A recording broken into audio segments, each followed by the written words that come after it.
गीत संहिता 51 अध्याय एवं 1 वचनरु 19 पर्यंत। हे परमेश्वर, आपणको स्नेहपूर्ण करुणा अनुसारे माँ प्रति दया कर। तुम्भर महान करुणा अनुसारे मारे समस्त पाप क्षमा करंतु। माँ सबु पाप धोई दियो एवं पुणी माते पवित्र कर। मु जाने मु पाप करिछि। मारे पाप सबु सर्वदा मारे सम्मुखरे देखा जाउछि। हे परमेश्वर, मु तुम्भ विरुद्धरे पाप करिअछि ओ तुम्भे निजे मु ताहा ही करिछि याहा तुम्भ दृष्टि रे भूल। तुम्भे ठीक कुह जेतबेले मारे विचार ओ ना जा सेतबेले माते बेसी बेली कुह। मु पापपूर्ण पृथ्वी रे जन्म हई ओ पापरु ही मारे माँ माते गर्भरे धारण कला। हे परमेश्वर, मु विश्वस्त हुए बेली तुम्भे चाह जने माँ अंतररे प्रकृत ज्ञान प्रदान कर। सधिज वृक्षर प्रयोग करी माते विधि सहकारे शुद्ध कर। मु बरफरु अधिक शुक्ल हबे पर्यंत माते प्रक्षालन कर। आउ माते आनंद प्रदान करिबा परी संवाद दियो।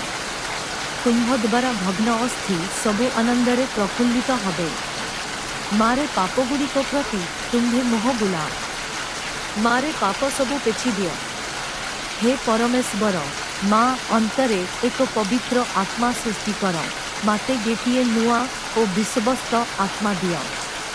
तुम्भ ठारू माते दूर कर नहीं एवं तुम्भर पवित्र आत्मा माठारू नियो नहीं। तुम्भर परित्राण माते खुशी कला। पुनराज माते सहे आनंद प्रदान कर।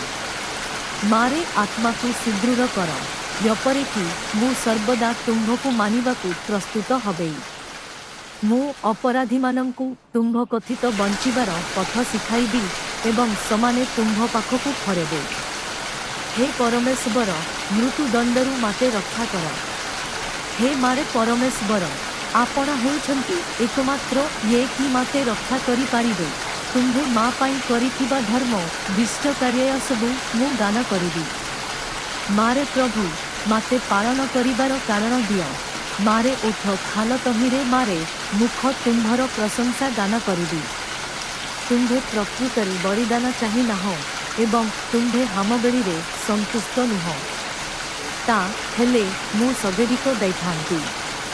नम्र आत्मा परमेश्वरंकर ग्राहबली। हे परमेश्वर, तुम्भे नम्र हृदयकु ओ पाप पाई अनुतप्त हृदयकु प्रत्याख्यान करिबो नाही। हे परमेश्वर, निजर अनुग्रह रे सियनर मंगल कर।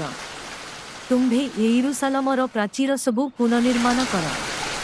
एहा परे तुम्भे बलिदान ओ पूर्ण हामबेली उपभोग करिबो एवं लोकमाने पुनर्बार तुम्भ यज्ञबदेई रे वृषभमान उत्सर्ग करिबे। गीत संहिता 51 अध्याय एवं 1 वचनरु 19 पर्यंत।